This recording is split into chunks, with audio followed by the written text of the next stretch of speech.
All right. Good morning, good afternoon, good evening, YouTube. This is Rosh, and this is a video series that I'm putting together called AxeFX III Basics, and it's going to cover some of my approaches on how to build presets in the Fractal Audio AxeFX III. So a little about me. I'm a guitar player and guitar tech out here in the LA area. Some of my clients include Leppard, Dweezil Zappa, Melissa Etheridge, Steve Vai, and a whole bunch of others. So I wanted to give back to the Fractal community and put some tutorial videos up to show some of my approaches on building a preset. So in this episode, I guess we'll just cover some lead sounds and some of my approaches on how to build lead sounds.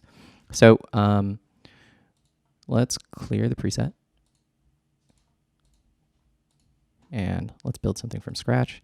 We'll go for like a rock thing, I guess, for now.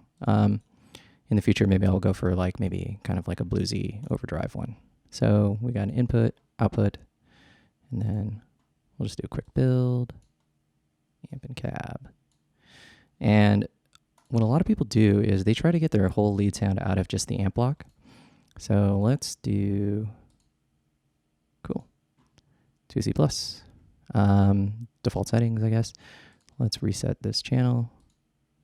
Okay, so, and then I'm going to use these two cabinets. So just in the interest of time, basically these are the recto cabinets, and what I always try to do is I have a 57, which is a dynamic mic, and then I have a ribbon mic. So you have like the mid-rangey, kind of brash, nasally tone, and then something that's dark and smooth, and then blending those two to get a good sound.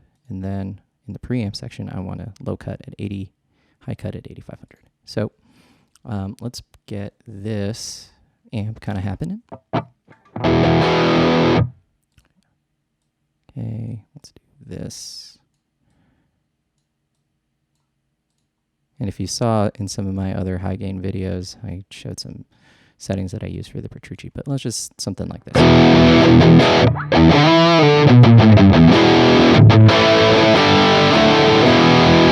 Okay, that sounds pretty good. It's kind of just a generic rock tone.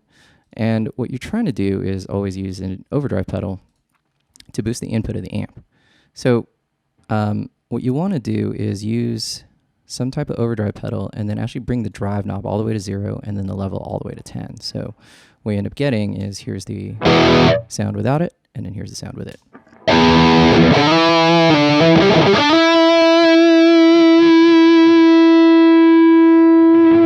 And then the note kind of sustains forever because you're just basically boosting the input. Now, if you want it darker, roll off the tone knob in the overdrive.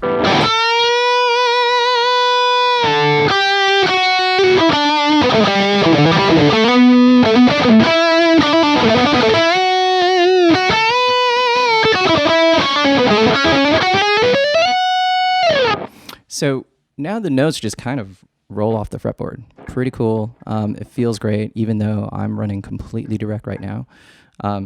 You get a lot of sustain, and you can still get your lead sound, and then in a different scene, for example, if we say scene 1 is our lead sound, and then scene 2 would be without that, and we'll call this our rhythm sound.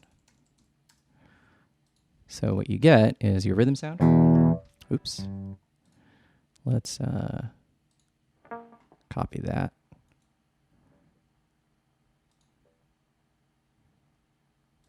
Into scene 2. And then what we'll do is in scene 2, we'll call this rhythm. I can't spell. Rhythm. And then we'll turn that off, saving between both. Now what we have is scene 1, which is our lead sound.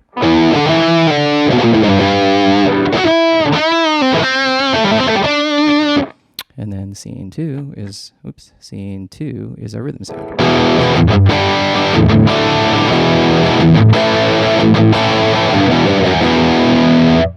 Back to our lead sound.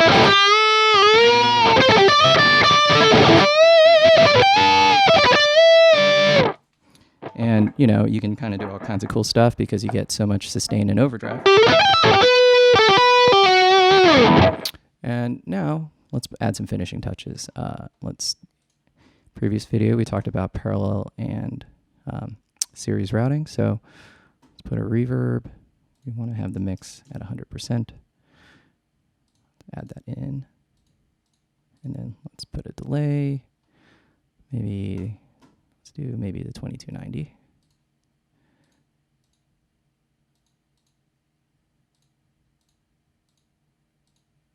And then we want this to be, again, 100% mix, 100% input gain, and then we use the level knobs to determine how much of the sound we want. Pretty loud. Let's pull this down. Let's pull that down.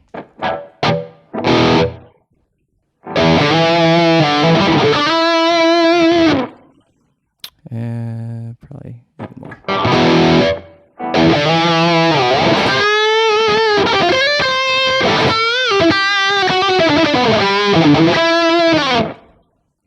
And you get some pretty cool tone right there, and you get a lot of that sustain.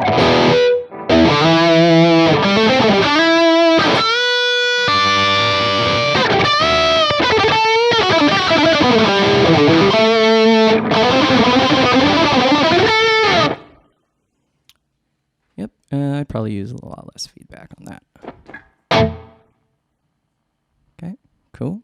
And let's get the tone a little bit less. And let's bring it down a little bit more.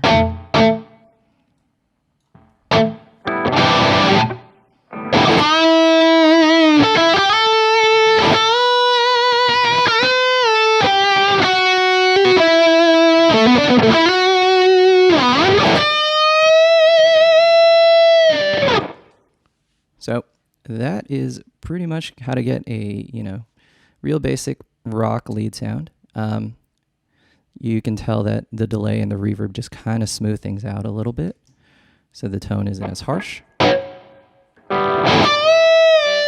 And the notes just kind of pop off the fretboard.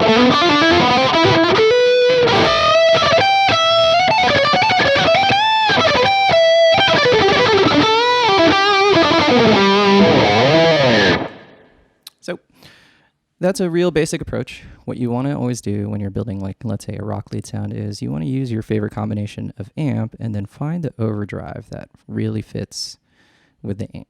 I usually start with the tube screamer, but other overdrives also work really well. And again, pull the drive down and then boost the input, and then use the tone knob to determine how dark or bright you want your tone. If you still need a little bit more gain, you can add some drive, but I generally find that once you boost the input of an amp, it still sounds great even without the overdrive. Just get a good rock sound, nothing too high gain, because the problem is if you start adding drive to it, you end up getting a lot of feedback issues.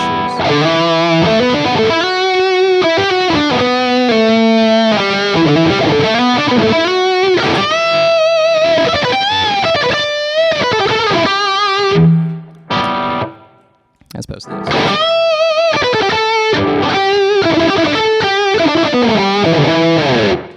What you find is that, you can add drive, there's nothing wrong with that, but you find that if you add too much, then you start getting this kind of weird fuzz around the notes.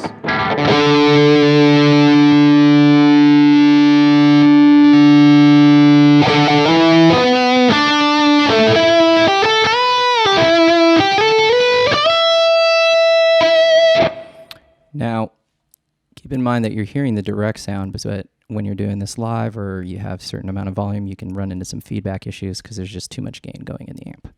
But other than that, feel free to mess with the drive knob and the tone knob of the overdrive to get the lead sound that you're going for.